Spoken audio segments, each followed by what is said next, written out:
मेरा नाम प्रीति है। आज मेरी शादी का दिन था। धीरे धीरे सारी रस्मों को अंजाम दिया जा चुका था। मेरी विदाई होने जा रही थी और ठीक विदाई के समय एक भीख मांगने वाली औरत अंदर घुस आई और उसने मेरा रास्ता रोक लिया। उसे देखकर तो मेरे पैरों तले से जमीन निकल गई थी। वो मुझे तंग करने की कोशिश कर रही थी। तभी मेरी महिला गार्ड ने उस औरत को पीटना शुरू कर दिया। मैं दूर से खड़ी ये सब कुछ देख रही थी, लेकिन अचानक फिर कुछ ऐसा हुआ और मेरी एक जोरदार चीख निकल गई।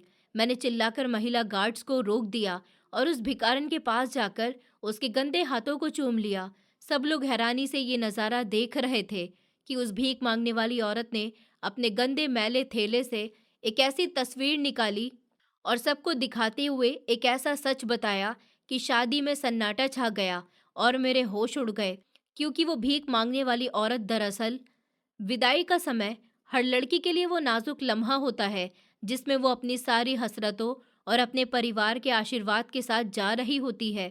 दिल उदास और माहौल में अजीब सा बोझलपन था, जो बेटी की विदाई के समय हर घर का स्पेशल लम्हा होता है। मैं प्रीति जोशी, पिता हरमन जोशी और माँ कृतिका जोशी की इकलौती बेटी। मेरे दो भाई आलोक जोशी और सोनू जोशी जो मेरे छोटे भाई थे। मैं एक खुशहाल परिवार की पली बड़ी लड़की थी। मेरे माता पिता शहर के सबसे अमीर लोगों की लिस्ट में टॉप पर आते थे। मेरे पापा शहर के सबसे बड़े बिजनेसमैन थे। शहर की हर बड़ी हस्ती उनको जानती थी। आज जोशी मैंशन की हर दीवार बधाइयों और हंसी गुल्लों के शोर से गूंज रही थी। आज मेरी हल्दी का फंक्शन था और मैं अपने पापा के सीने पर सर रखकर रो रही थी, क्योंकि अपनी फैमिली से जुदा होने का मुझे बेहद अफसोस था। मेरी शादी शहर के सबसे बड़े वकील के बेटे ऋतिक ओबराय से होने जा रही थी। पापा भी मेरे गले से लगकर फूट फूट कर रो रहे थे। मम्मी का भी कुछ ऐसा ही हाल था। वो अपनी जिंदगी भर की कमाई को, अपने जिगर के टुकड़े को किसी और के हवाले करते हुए अपने आंसू छुपाने की नाकाम कोशिश कर रही थी। हल्दी का फंक्शन अच्छे तरीके से निपट गया था और फाइनली अब शादी का दिन आ गया था। शहर के सबसे वीआईपी इलाके का बड़ा सा जोशी विला अपनी बेहद सुंदरता की वजह से पूरे शहर में फेमस था। ये घर सिर्फ ईंटों, पत्थर और सीमेंट का ढेर नहीं था, बल्कि मोहब्बत, इज्जत और खुशियों का एक ऐसा घेराव था जहां दुख और परेशानी का गुजारा मुश्किल से होता था। इस घर में मेरे पापा की ही चलती थी, जो शहर की सबसे बड़े बिजनेसमैन थे, और मेरी मम्मी जो शहर की सबसे बड़े मशहूर एनजीओ की ओनर थी। मेरे पापा का बिजनेस न सिर्फ इंडिया में था, बल्कि देश विदेश तक फैला हुआ था। दौलत और शोहरत उनकी दहलीज पर हाथ बांधकर हमेशा खड़ी रहती थी, लेकिन उनके लिए तो उनकी सारी दौलत उनके अपने बच्चे थे। उनकी लाडली इकलौती बेटी मैं और दोनों बेटे। मेरे मम्मी पापा ने हम तीनों बहन भाई की अच्छे और खुशी से परवरिश की थी। वो हम तीनों भाई बहन की खुशी के लिए अपनी जान भी लुटा सकते थे। हमारी फैमिली एक ऐसी फैमिली थी जिसकी लोग मिसालें दिया करते थे, जिसमें उनकी पत्नी, उनके दो बेटे और उनकी लाडली बेटी शामिल थी। मुझसे छोटे मेरे भाई आलोक ने शादी कर ली थी, क्योंकि उसे शादी करने की शुरू से ही बहुत जल्दी थी। जब उसकी उम्र 22 साल की थी, तब उसे एक लड़की पसंद आ गई थी। लड़की अच्छी फैमिली से बिलोंग करती थी। आफ्टर ऑल पापा के दोस्त की बेटी थी, इसलिए पापा ने मेरी शादी से पहले आलोक की शादी करवा दी थी। हम लोग इस बात को नहीं मानते थे कि बड़ी औलाद की शादी होना ज़्यादा ज़रूरी है। मेरे परिवार में पापा अपने बच्चों की खुशी को ज़्यादा अहमियत देते थे और मुझे भी शादी का ज़्यादा शौक नहीं था। मैं सबसे पहले अपनी पढ़ाई कंप्लीट करना चाहती थी। मेरी भाभी सोनिया बहुत अच्छी लड़की थी, जो कि हमारी फैमिली के माहौल में जल्द ही घुल मिल गई थी। हमारे घर का माहौल बड़ा खुशी भरा और फ्रेंडली टाइप का था कि देखने वाले जेलसी फील करते थे। हम तीनों में अगर मम्मी पापा का कोई आंखों का तारा था, तो वो थी घर की पहली औलाद और इकलौती बेटी, मैं थी। मैं बेहद सुंदर और समझदार पढ़ी लिखी लड़की हूँ। हर कोई मुझे देखकर मेरी सुंदरता की तारीफ करता था। मैं इस घर की शहजादी थी, जिसे बचपन से ही फूलों की तरह रखा गया था। मेरे दोनों भाई अपनी इस इकलौती और लाडली बहन पर जान छिड़कते थे और मेरी हल्की सी आह पर भी पूरा घर सर पर उठा लेते थे। आलोक जो मुझसे 2 साल छोटा था, वो तो मेरा भाई कम और दोस्त ज्यादा था। वो मेरी हर जिद फरमाइश मेरे मुंह से निकलने से पहले ही पूरी कर दिया करता था। मैंने यूएस की बड़ी यूनिवर्सिटी में अपनी एजुकेशन कंप्लीट की थी और अब मैं फाइनली फ्री होने के बाद घर में अपने पेरेंट्स का हाथ बटा रही थी। मेरी पहचान में एक अजीब सा भोलापन और ठहराव था। जो मेरी उम्र की लड़कियों से काफ़ी अलग होता था। मुझे बाकी लड़कियों की तरह शो ऑफ करना नहीं आता था। मैं इतने अमीर बाप की बेटी होते हुए भी बहुत सिंपल तरीके से रहती थी। इसके बावजूद मैं बेपनाह दौलत और बहुत नाजों से पली बड़ी थी। मेरे व्यवहार में थोड़ा भी घमंड या अहंकार नहीं था। मैं घर के नौकरों के साथ भी बहुत मोहब्बत और नरमी से पेश आती थी और घर के नौकरों को भी अपने परिवार के सदस्य जैसा ही समझती थी। यही वजह थी कि मैं सबकी फेवरेट थी। समय अपनी रफ्तार के साथ गुजरता जा रहा था और फिर वो घड़ी भी आ गई थी जब मेरी जिंदगी के नए सफ़र की शुरुआत होनी थी। शहर के एक अमीर और ख़ानदानी परिवार के छोटे बेटे ऋतिक ओबराय का रिश्ता मेरे लिए आया था। ऋतिक खुद भी एक कामयाब बिजनेसमैन था, लेकिन उसका बिजनेस यहाँ नहीं दुबई में था। वो अपने बड़े भाई के साथ दुबई में ही अपनी कंपनी लॉन्च कर चुका था। मैं ऋतिक को पहले से जानती थी। दरअसल हम दोनों एक साथ यूएस में पढ़ते थे और एक दूसरे के अच्छे दोस्त भी थे। फिर हम दोनों की दोस्ती कब मोहब्बत में बदल गई, हमें पता ही नहीं चला। अब जब ऋतिक की फैमिली में उसकी शादी का नंबर आ गया, तो उसने मेरे घर पर रिश्ता भेज दिया और ये रिश्ता मेरे पापा के लेवल के मुताबिक भी था। दोनों परिवारों के बीच पुरानी जान पहचान भी थी। ऋतिक शहर के सबसे बड़े और मशहूर वकील का छोटा बेटा था। उसके फादर को मेरे पापा बहुत अच्छे से जानते थे, जिसकी वजह से बात तय करने में ज़्यादा समय नहीं लगा था। जब घर में मेरी शादी का ऐलान हुआ था, जैसे खुशियों का एक तूफान उमड़ आया था। मेरे दोनों भाइयों ने फैसला कर लिया था कि वो अपनी लाडली बहन की शादी को शहर की स्पेशल और यादगार शादी बनाएंगे। मेरी शादी की डेट फिक्स कर दी गई थी। इस शादी से मैं और ऋतिक बेहद खुश थे। आखिरकार हम दोनों की मोहब्बत कामयाब जो होने वाली थी। हमारे घर में शॉपिंग शुरू हो गई थी। तैयारी की शुरुआत हो गई थी। कई महीने पहले ही सबने अपनी अपनी मनपसंद शॉपिंग करनी शुरू कर दी थी। शादी के इंतज़ाम भी शुरू हो गए थे ताकि किसी चीज़ की कमी न रह जाए। मेरे लिए दुनिया के बेहतरीन डिज़ाइनर से ड्रेस तैयार करवाए जा रहे थे। मेरी शादी के लहंगे की रेंज भी लाखों में थी। ज्वेलरी के लिए बाहर से ज्वेलर्स को बुलाकर ऑर्डर्स दिए गए थे और घर की सजावट के लिए स्पेशल इंटीरियर टीम को बुलाया गया था। हर रोज़ घर में एक मेले जैसा माहौल होता था। मेरी कजिन्स और मेरी सभी फ्रेंड्स मुझे घेर लेती थी। हम सब लोग मिलकर खूब पार्टी करते थे, डांस करते थे। सॉन्ग लगाकर मेरी फ्रेंड्स शादी में होने वाले डांस की प्रैक्टिस करती थी। घर का माहौल बेहद ही खुशी भरा हो रहा था।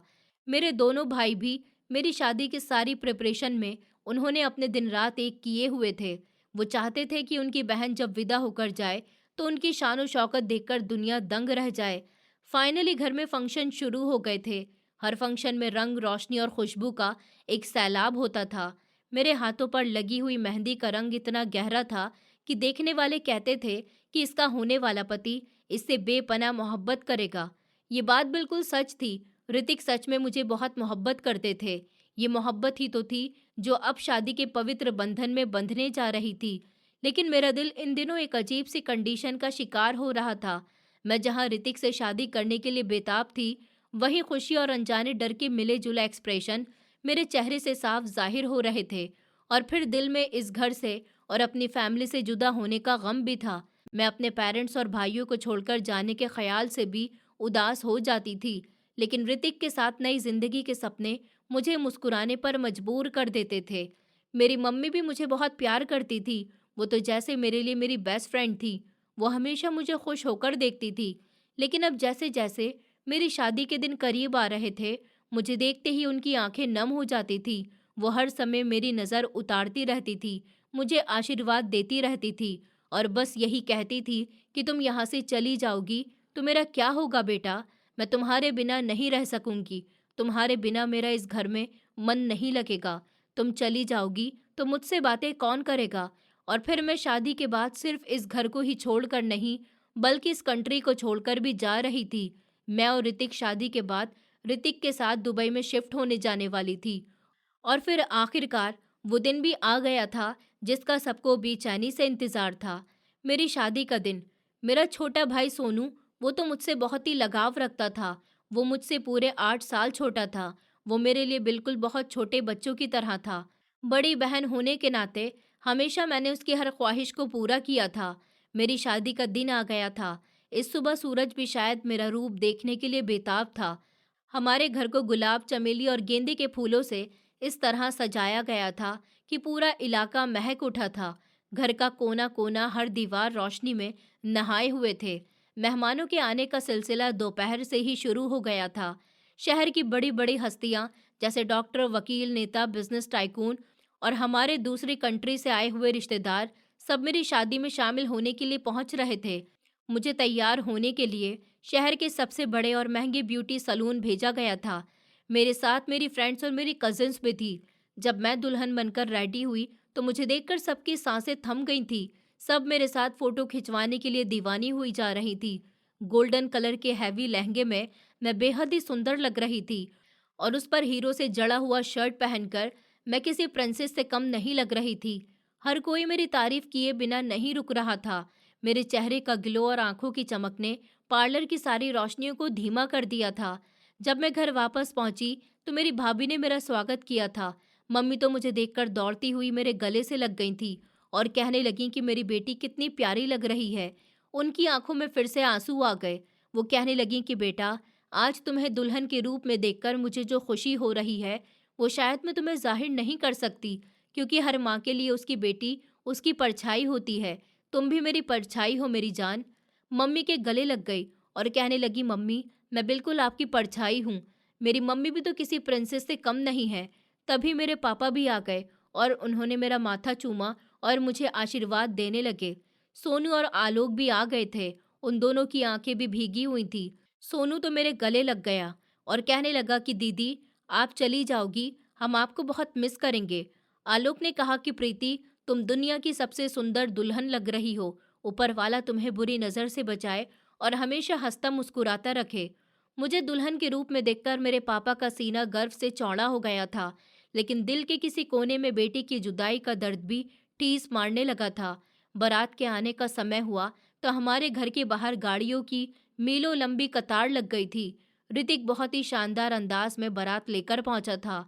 वो भी दूल्हा बनकर बहुत अच्छा लग रहा था। आतिशबाजी से आसमान दिन की तरह रोशन हो गया था। बैंड बाजे और ढोल की आवाज पर हर बाराती अंदर दाखिल हुए।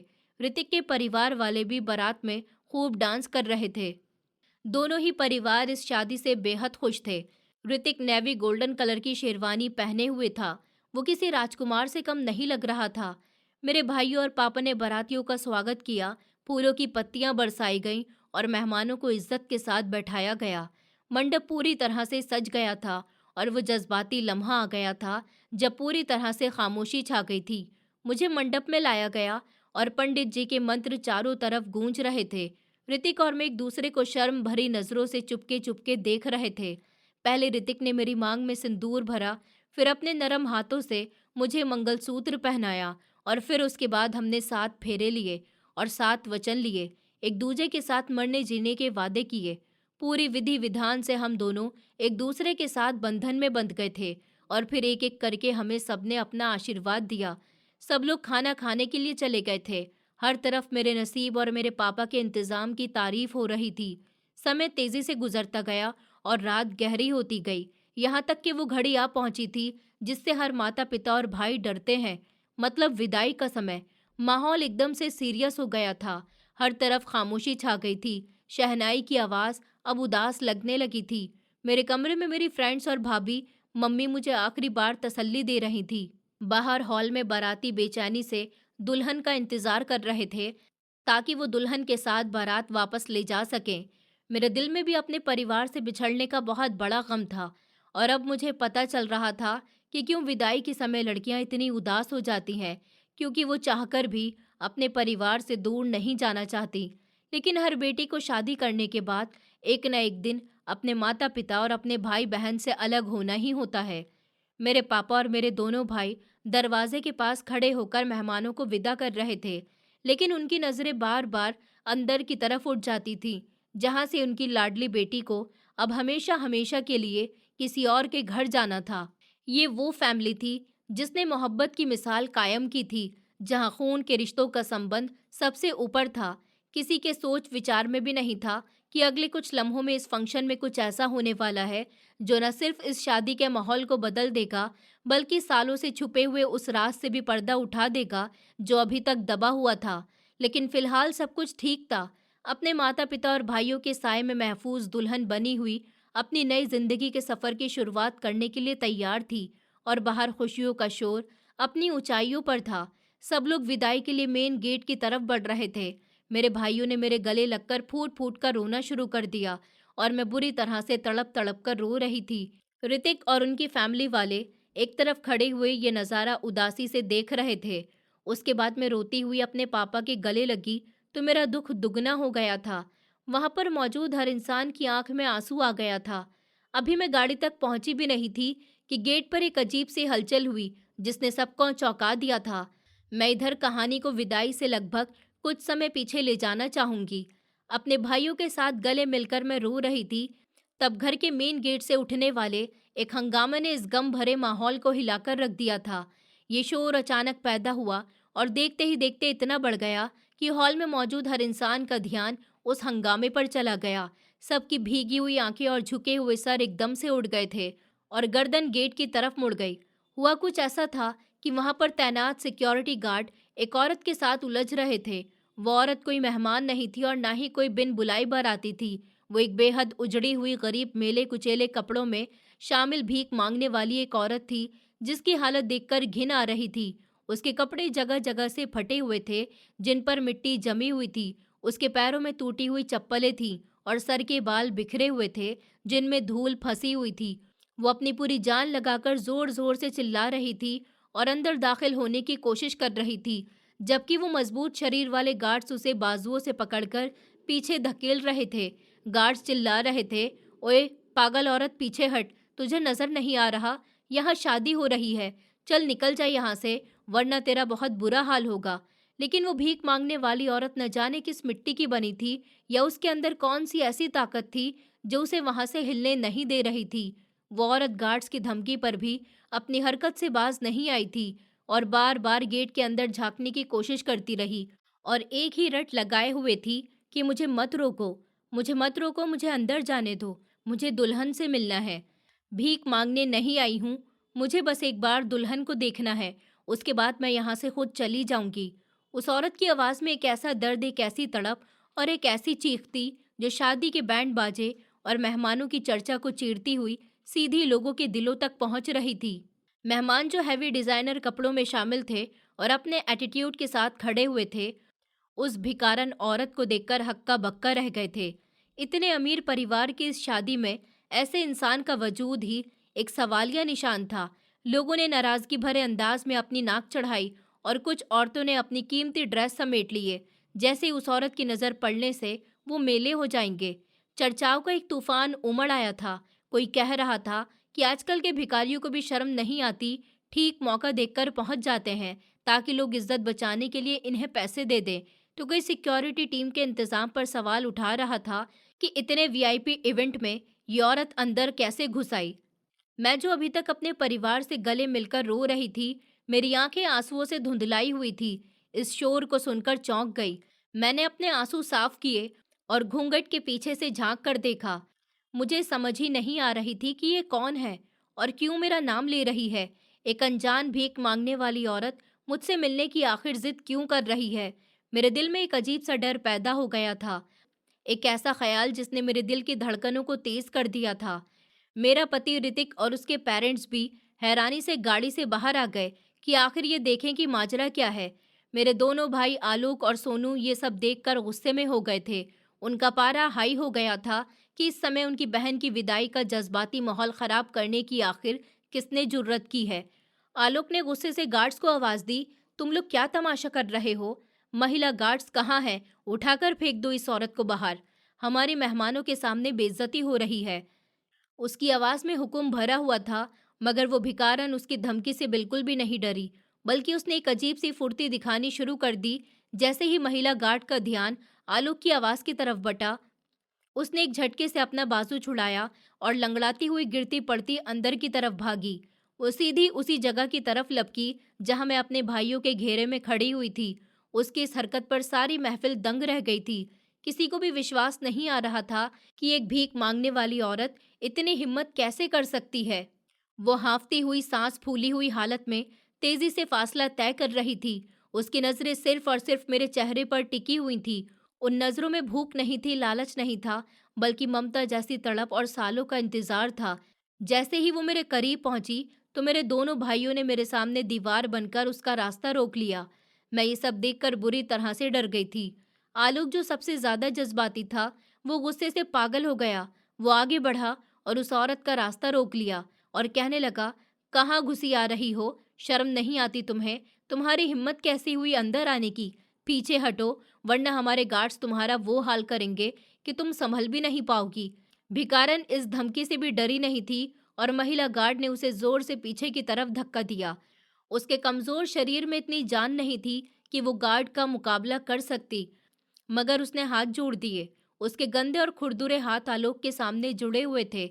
उसने रोते हुए कहा कि साहब जी, मुझे मार लो, जितना भी चाहे मार लो, बस मुझे अपनी बच्ची से मिल लेने दो। मैंने इसे बरसों से नहीं देखा। मैं इसे कुछ नहीं कहूंगी, बस एक बार जी भर के मुझे इसे देख लेने दो। उसके अंदाज की सच्चाई ने लम्हे भर के लिए माहौल को हैरान कर दिया। मैं जो अपने भाइयों के पीछे छुपी खड़ी थी, मैंने इस भिखारन को देखा।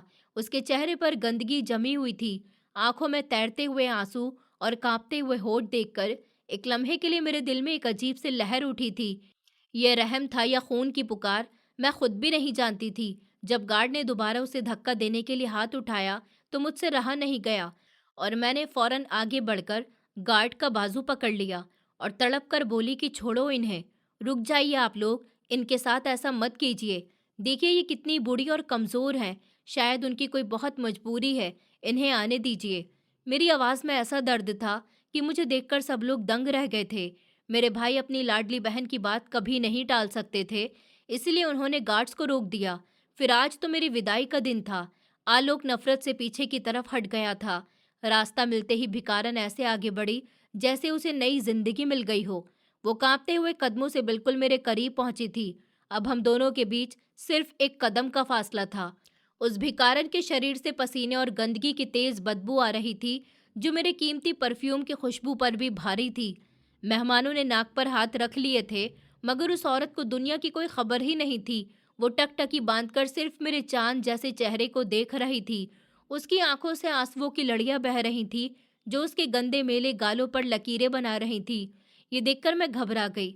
मैं इस अजनबी की नज़रों से नज़र ना मिला सकी और मैंने अपनी नज़रें झुका ली।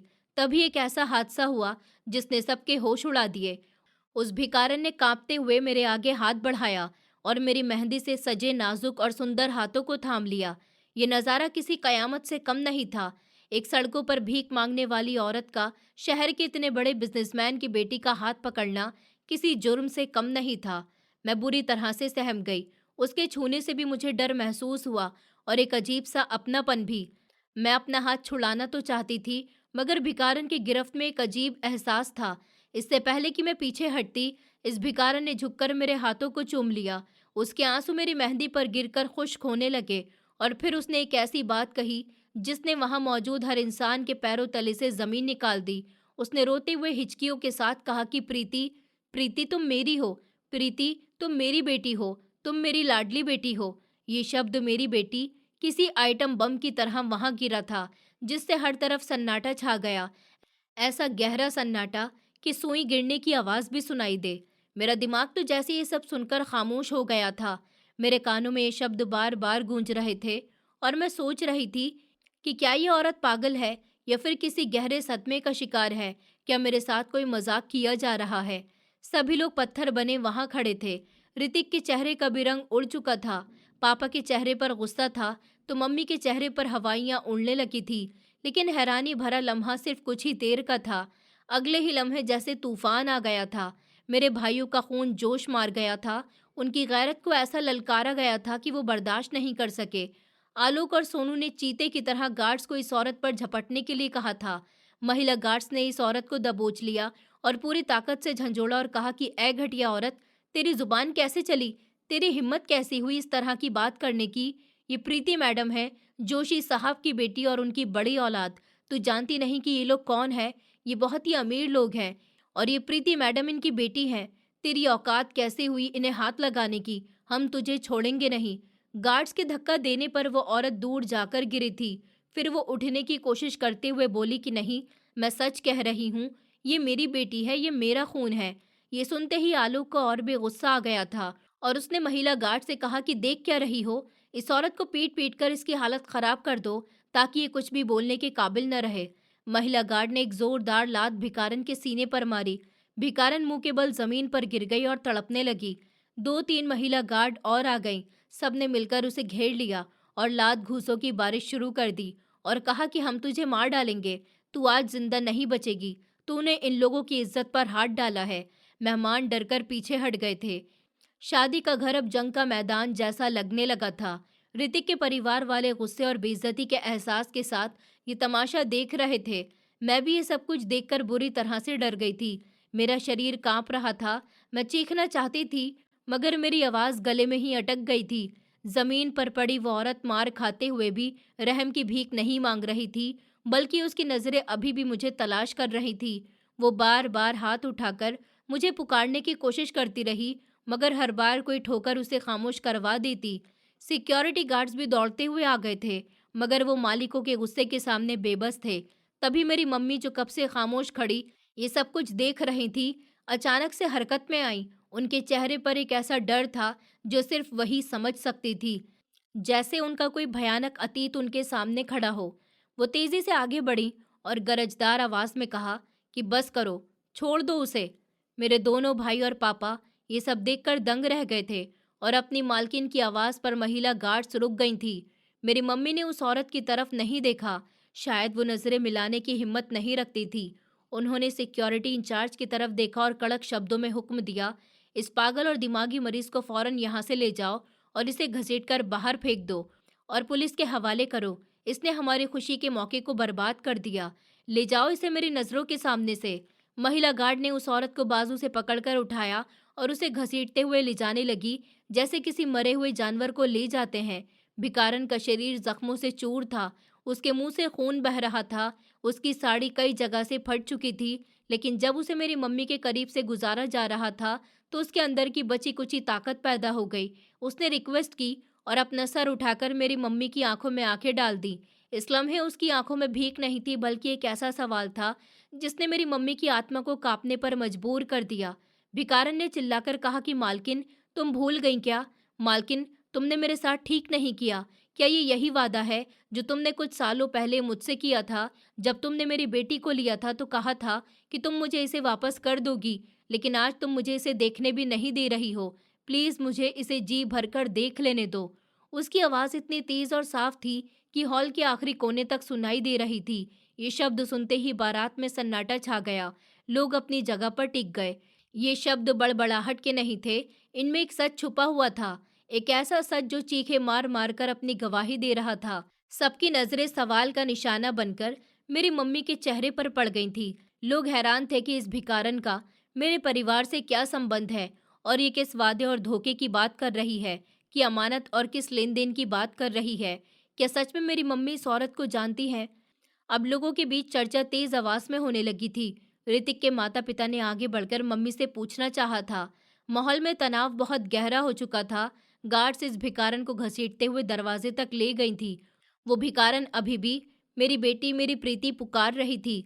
मेरी आवाज में इतना भी दर्द था कि किसी भी पत्थर को पानी कर सकता था। मैं जो पत्थर की बनी खड़ी थी, इस औरत की आखिरी पुकार ने मेरे अंदर कुछ तोड़ दिया था। खून का रिश्ता हो या इंसानी हमदर्दी, ये शायद कुदरत का कोई इशारा। मेरा दिल जोर से धड़क रहा था।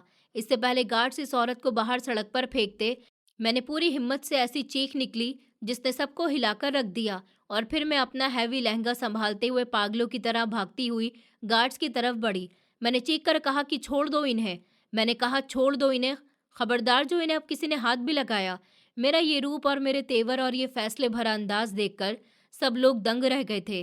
किसी को विश्वास नहीं आ रहा था कि ये वही नाजुक और खामोश प्रीति है, और यहीं पर आकर सबकी सांसें अटक गई थी कि अब क्या होगा। मैं उस औरत के पास पहुंची जो जख्मों से चूर बेहाल पड़ी हुई थी। कोई सोच भी नहीं सकता था कि हरमन जोशी की लाडली और प्यारी बेटी, जो आज दुल्हन बनी हुई है, वो अपनी विदाई के नज़दीक एक गंदी, गरीब और बदबूदार भिकारन की खातिर इस तरह सबके सामने भागती हुई चली जाएगी। महिला गार्ड्स मेरे जाते हुए पीछे हट गई थी। मैंने एक लम्हा बर्बाद किए बिना ही वहीं जमीन पर बैठना ही ठीक समझा। मेरा ब्राइडल लहंगा जमीन पर घिसट रहा था, मगर मुझे कोई परवाह नहीं थी। उस भिखारन ने अपनी सूजी हुई और धुंधली आंखों को खोला तो अपने सामने मुझे देखकर उन्हें अपनी आंखों की रोशनी पर विश्वास नहीं आया। उनके होठों पर एक दर्दनाक और सुकून भरी मुस्कुराहट उभर आई। उन्होंने कांपते हुए हाथों से उठने की कोशिश की तो मैंने फौरन अपना हाथ बढ़ाकर उन्हें सहारा दिया। वो औरत उठकर बैठ गई थी। उनके हाथों से खून निकल रहा था और कपड़े भी जगह जगह से फटे हुए थे, मगर इस समय उनकी ममता में एक अजीब सा सुकून उतर आया था। उन्होंने अपने मेले और खुरदुरे हाथ जिन पर जमाने की सख्तियां लिखी हुई थी उनको आगे बढ़ाया और मेरी मेहंदी वाले नरम और कोमल हाथों को थाम लिया। मेरे शरीर में एक सनसनी सी दौड़ गई थी, मगर मैंने अपना हाथ पीछे नहीं खींचा। एक अनजानी ताकत थी जिसने मुझे जकड़कर रखा हुआ था। उस औरत ने तसल्ली और मोहब्बत के मिली जुले एक्सप्रेशन के साथ झुककर मेरे हाथों को चूम लिया। उनके गर्म आंसू मेरी हथेलियों पर गिरकर खुश्क होने लगे थे। फिर उन्होंने धीरे धीरे अपने कांपते हुए हाथ उठाए और मेरे चेहरे को किसी किताब की तरह अपने हाथों के प्यालों में भर लिया। वो टकटकी बांध कर मेरे चेहरे को देख रही थी, जैसे सालों की प्यास बुझा रही हूँ। उनकी आवाज़ दबी हुई थी और गले में आंसुओं का एक गोला अटका हुआ था। उन्होंने टूटे फूटे अंदाज में कहा कि मेरी बेटी प्रीति, तुम कितनी बड़ी हो गई हो और आज कितनी सुंदर लग रही हो। ऊपर वाला तुम्हें हर नज़र से बचाए रखे। देखो तो, तुम दुल्हन बनकर मेरे सामने बैठी हो। बिल्कुल वैसी ही लग रही हो जैसा मैंने बरसों पहले अपनी वीरान रातों के सपने में तुम्हें देखा था।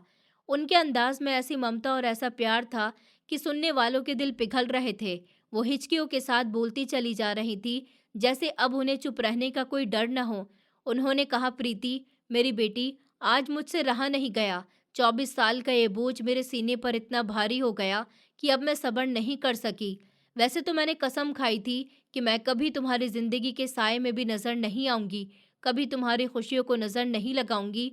मगर जब अखबार से मुझे ये खबर मिली कि आज तुम्हारी शादी हो रही है और तुम शादी के बाद हमेशा हमेशा के लिए इस कंट्री को छोड़कर अपने पति के साथ चली जाओगी, तो मैं अपने कदमों को रोक नहीं सकी। एक माँ की तड़प ने सारे उसूल और वादे तोड़ दिए। मैं बस तुम्हें दुल्हन के रूप में एक नज़र दूर से देखना चाहती थी। ऊपर वाले की सौगंध बेटी, अगर ये सिक्योरिटी वाले मुझे ना रोकते, अगर तुम्हारे भाई मुझे ना पिटवाते, तो मैं दूर अंधेरे में खड़ी होकर तुम्हें जी भरकर देख लेती और तुम्हें आशीर्वाद देकर वहीं से खामोशी से वापस चली जाती। और तुम्हें सारी जिंदगी पता भी नहीं चलता कि तुम्हारी ये बदनसीब माँ भी तुम्हारी विदाई में शामिल हुई थी। मगर किस्मत को कुछ और ही मंजूर था बेटी। मेरा सब्र अब जवाब दे चुका। अब मैं ये बोझ अकेले और नहीं उठा सकती थी। उनकी बातें सुनकर मैं हैरानी और सदमे के मिले जुले एक्सप्रेशन के साथ उनको देख रही थी। मेरे दिमाग में हजारों सवाल आंधियों की तरह चल रहे थे कि आखिर ये औरत कह क्या रही है। 24 साल का बोझ, कसम माँ, उनके ये शब्द एक एक करके मेरे दिल पर तीर की तरह लग रहे थे। मुझे समझ नहीं आ रही थी कि मैं क्या महसूस कर रही हूँ, डर या मोहब्बत। बस मेरी आंखों से लगातार आंसू बह रहे थे जो मेरे मेकअप को खराब कर रहे थे। ठीक उसी समय मम्मी, जो अभी तक ये सब खामोशी से खड़ी सुन रही थी, वो अचानक से होश में आई। उनके चेहरे पर हवाइयां उड़ रही थी। किसी डरावने राज के फाश होने का डर उनके चेहरे से साफ जाहिर हो रहा था, जिसे वो गुस्से के पर्दे में छुपाने की कोशिश कर रही थी।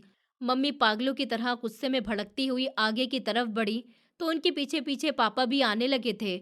मम्मी ने उस औरत का बाजू मजबूती से पकड़ा और उन्हें झंझोड़ते हुए गुर्राई, बस करो, बहुत हो गया ये नाटक।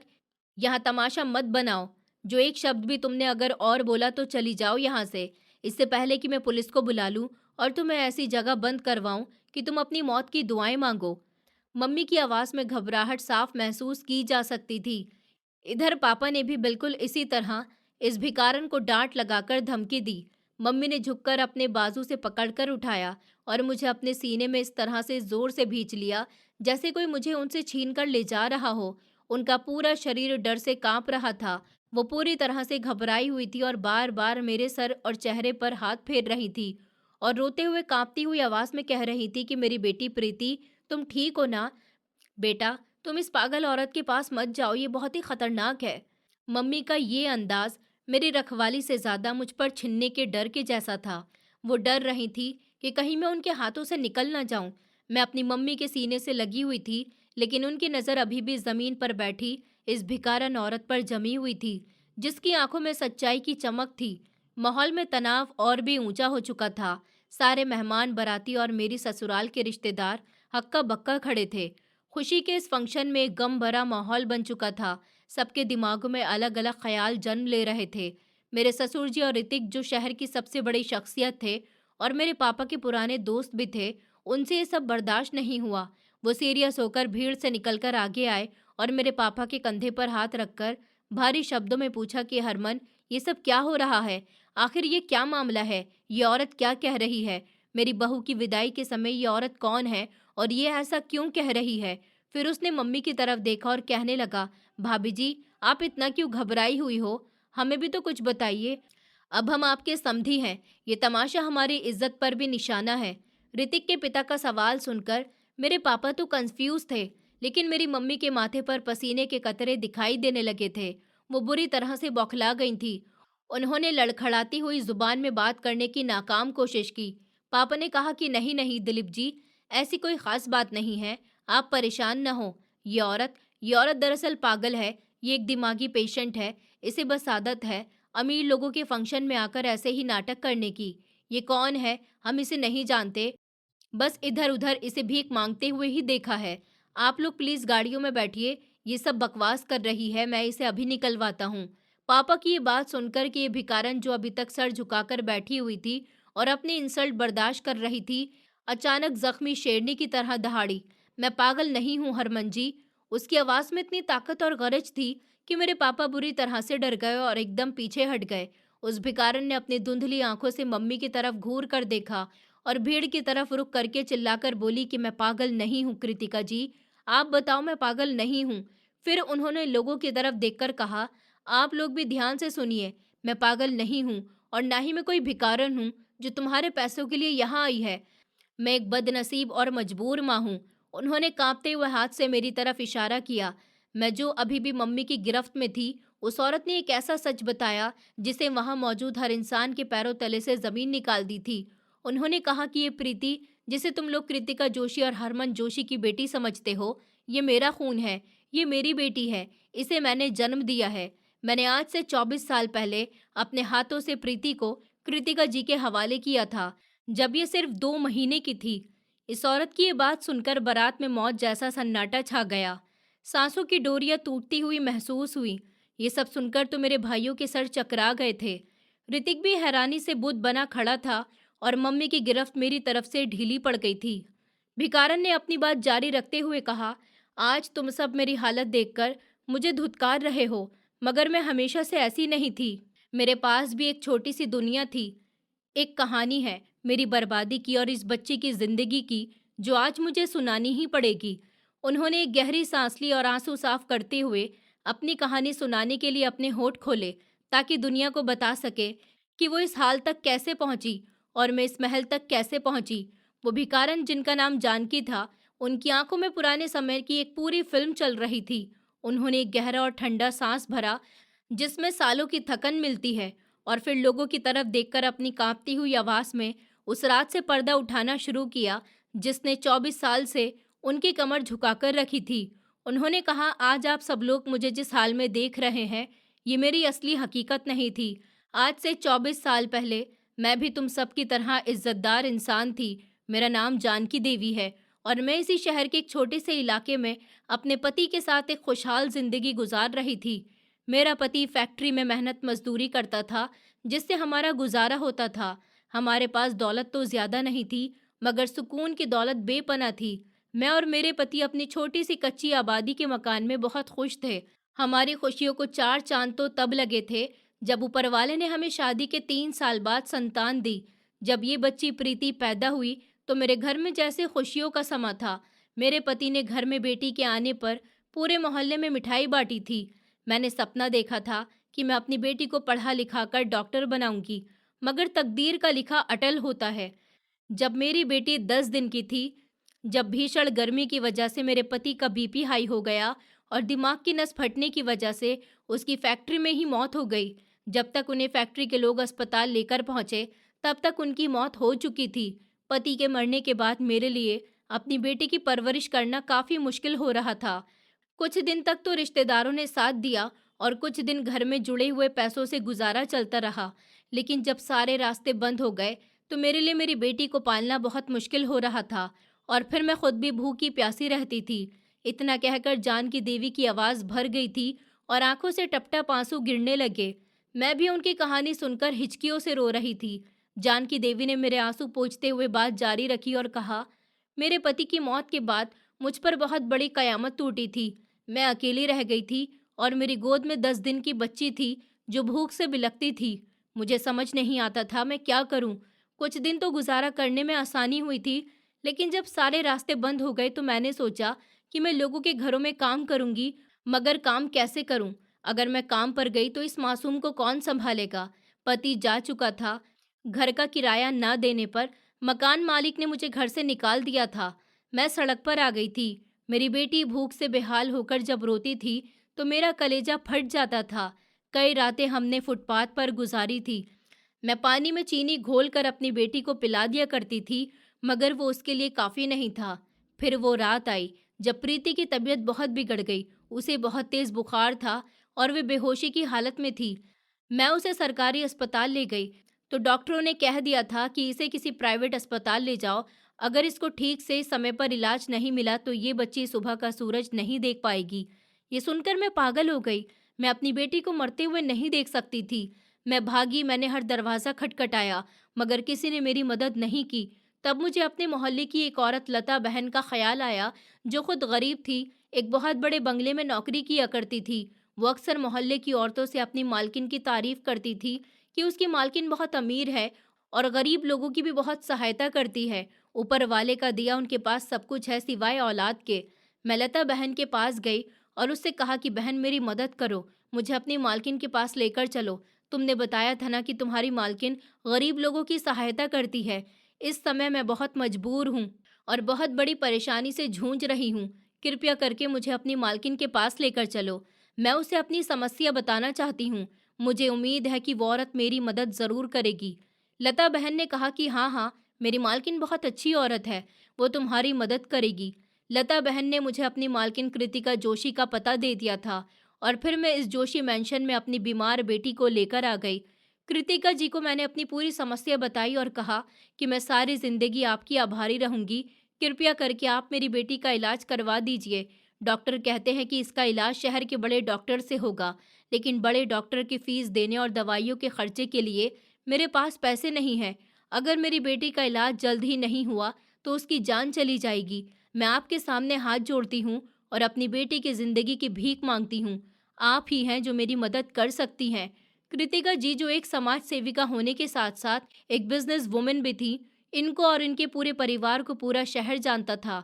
मैं जानती थी कि ये बहुत अमीर है, इसलिए मैं बड़ी उम्मीद के साथ उनके पास गई थी। उन्होंने मेरी समस्या सुनी और कुछ देर सोच विचार करने के बाद कहा कि मैं तुम्हारी मदद करने के लिए तैयार हूँ, लेकिन मेरी एक शर्त है। शर्त?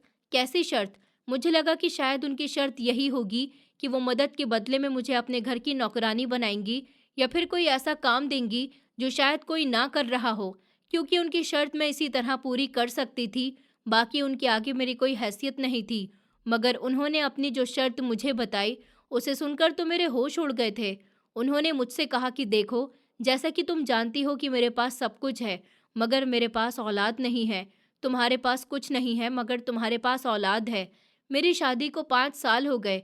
मेरे पति मुझसे बहुत मोहब्बत करते हैं, लेकिन औलाद ना होने की वजह से वो बहुत ज़्यादा अपसेट रहते हैं और जिसका जिम्मेदार मुझे ठहराते हैं।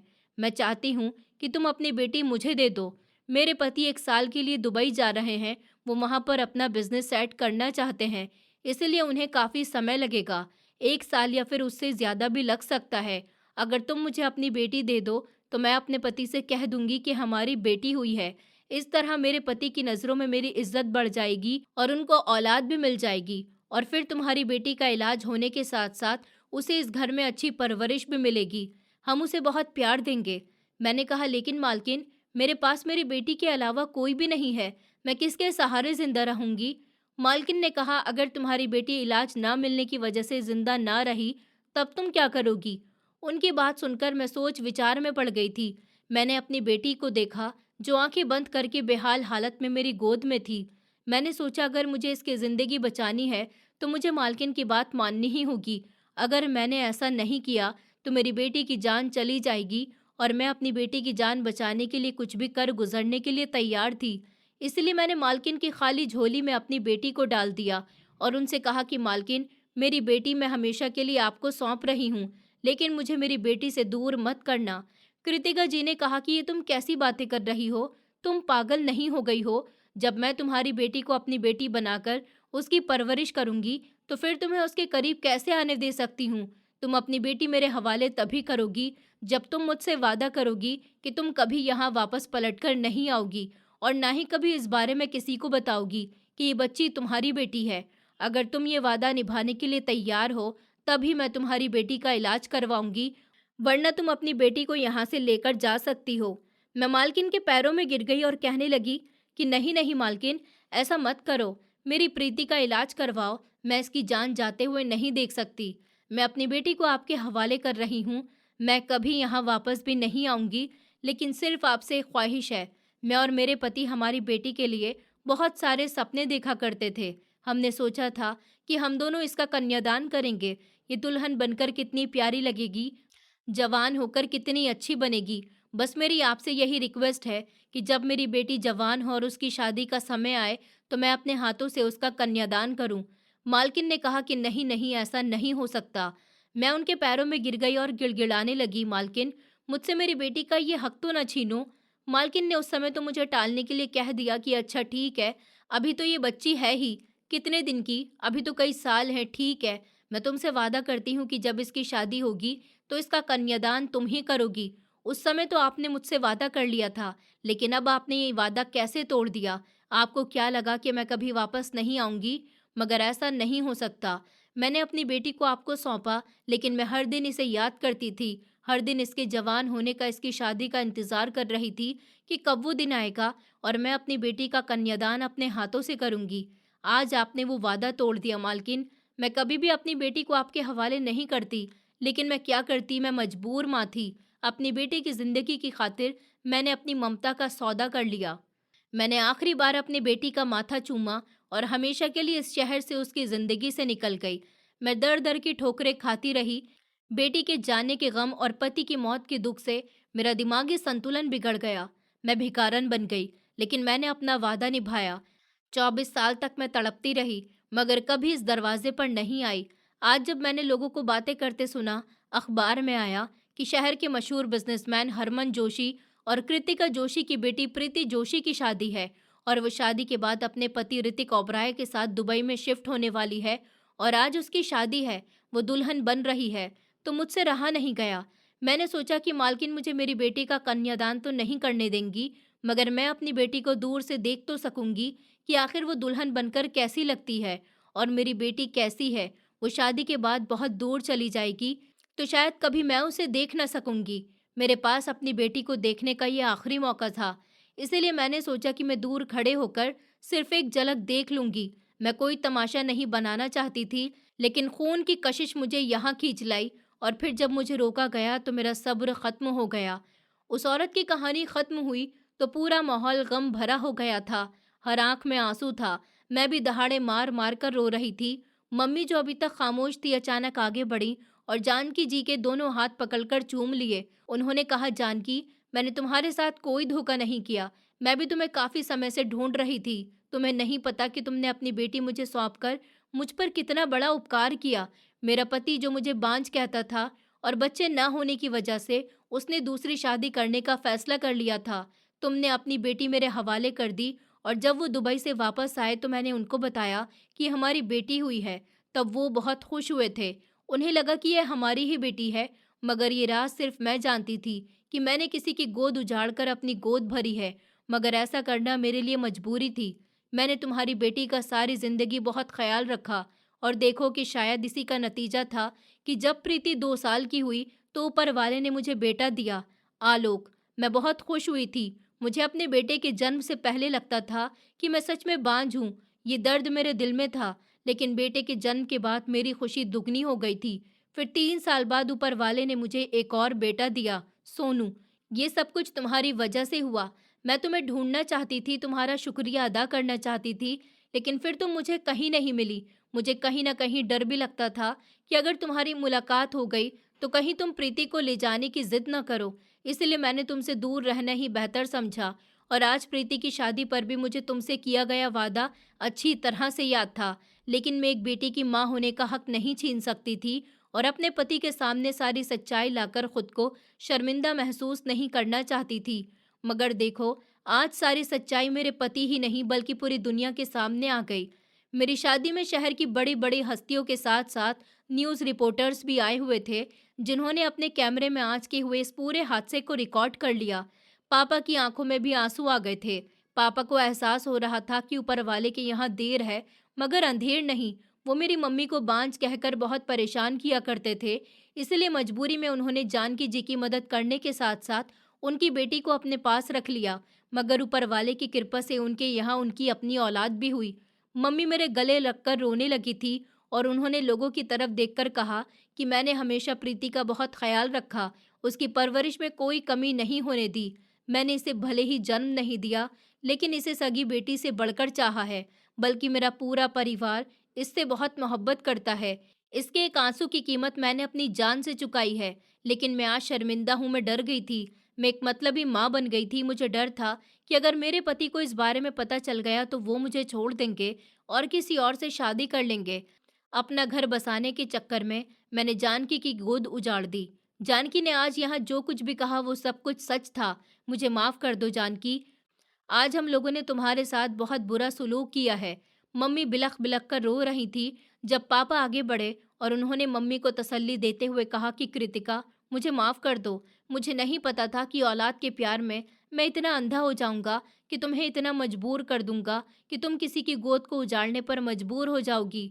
मुझे माफ कर दो। और जान की बहन, मैं तुमसे भी हाथ जोड़कर माफी मांगता हूँ। हमें माफ कर दो। तुम्हारी कुर्बानी बहुत बड़ी थी। इतना सब हो जाने के बाद माहौल में एक अजीब सी खामोशी छा गई थी। ये खामोशी हमदर्दी की नहीं बल्कि सवालों की थी। सभी लोगों में चर्चा शुरू हो गई थी। लोग एक दूसरे के कानों में कहने लगे, ये क्या हो गया? मतलब प्रीति एक भिखारन की बेटी है। खानदानी लोग तो नस्ल और खून देखते हैं। ये रिश्ता तो धोखे की बुनियाद पर था। कोई कह रहा था कि ऋतिक का परिवार बहुत ऊंचा है, वो एक भिखारन की बेटी को अपने घर की बहू कैसे बनाएंगे? ये बातें मेरे ससुराल वालों तक भी पहुंच रही थी। ऋतिक की मम्मी के चेहरे पर कंफ्यूजन थी। मेरे भाइयों के चेहरे के रंग उड़े हुए थे कि कहीं शादी टूट न जाए। मैं भी बुरी तरह से डरी हुई थी और मम्मी के कदमों में सिमट गई थी। मैं भी समझ रही थी कि अब सब खत्म हो गया। मम्मी पापा ने भी डरकर उनकी तरफ देखा, लेकिन तभी एक जोरदार आवाज गूंजी। ये आवाज ऋतिक के पिता की थी। वो आगे बढ़े और उन्होंने पापा के कंधे पर हाथ रखा। सब खामोश हो गए थे।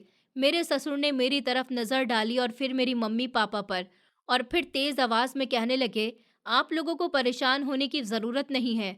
फिर उन्होंने लोगों की तरफ देखा और कहा कि मैं सुन रहा हूँ कि आप लोग क्या बातें कर रहे हैं, लेकिन सुन लीजिए, रिश्ता खून का नहीं परवरिश का और भाग्य का होता है। प्रीति चाहे जोशी परिवार की बेटी हो या फिर इस जानकी की, इसमें हमें कोई फर्क नहीं पड़ता।